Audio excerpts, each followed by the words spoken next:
Envoys from around the globe gathered on Sunday in the Egyptian seaside resort of Sharm el Sheikh for talks on tackling climate change that come as the world also grapples with multiple crises, including the war in Ukraine, high inflation, food shortages, and an energy crunch.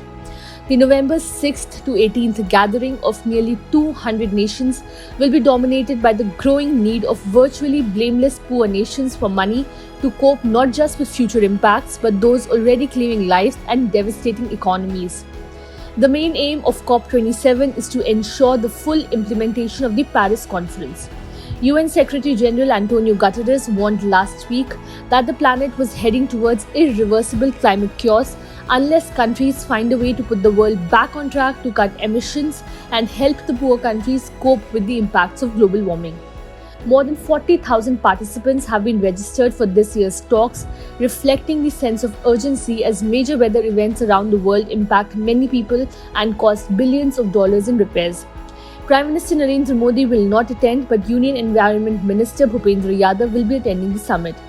The world has gathered to deliberate on sustainable ways to fight climate change.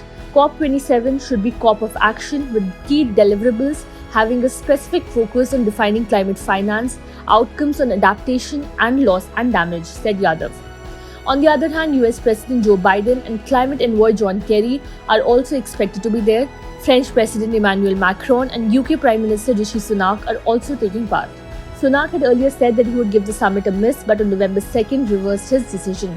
India's primary focus will be pushing for a better definition of climate financing for developing nations.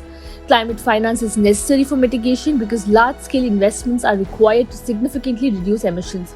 It is equally important for adaptation as significant financial resources are needed to adapt to the adverse effects and reduce the impacts of a changing climate. The Green Climate Fund (GCF) will play a major role in supporting India to make this transition.